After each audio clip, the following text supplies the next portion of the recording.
Hello नमस्कार खेडूत मित्रों।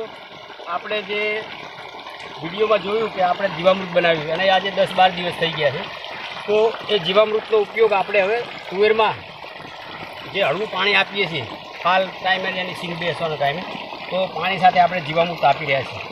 આ જીવામૃત આપણે આ 4 વીઘા તુવેરમાં પાણી સાથે આપી રહ્યા છીએ। તો આ જીવામૃતનો ઉપયોગ પિયતમાં કરવાથી આપણા જે તુવેર છે એના છોડના મૂળને સીધા બેક્ટેરિયા મળશે અને જેનો આપણને ફાયદો એની જે સિંગ છે, ફાલ છે, એમાં આપણને જોવા મળશે। ઉત્પાદનમાં પણ ઘણો ફરક પડશે। એટલે આપણે જીવામૃત પ્રાકૃતિક ખેતીમાં જીવામૃતનો ઉપયોગ કઈ રીતે કરવો અને જીવામૃત આપવા માટે પિયત માટે આપણે મિની ટ્રેક્ટરથી તુવેરમાં પિયત બંધાવ્યું છે ભડદામાં, અને આ જીવામૃત છે એ પાણી 2 તુવેરના ચાસ વચ્ચે ભડદામાં જશે અને ભડદામાં પાણીની સાથે જીવામૃત જશે। જીવામૃત આપણે પુષ્કળ પ્રમાણમાં આપી રહ્યા છીએ જેથી આપણને એનું રિઝલ્ટ સારી રીતે મળે, સારો ફાયદો થાય એના માટે। તો આપ આ વિડીયો નિહાળી અને સૌ ખેડૂત મિત્રો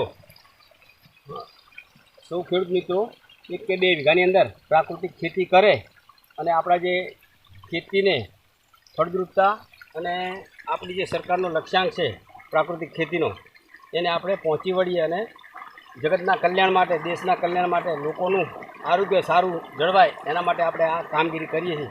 તો ખેડૂત મિત્રો આ કામગીરીને ધ્યાનમાં લઈને આ વિડીયો જોઈ અને આપ પણ આવી રીતે જીવામૃત ખાદ્ય પાકોમાં આપો એવી હું આશા રાખું છું। જય હિન્દ, જય ભારત માતા, જય ગૌ માતા। કેટલા મિનિટ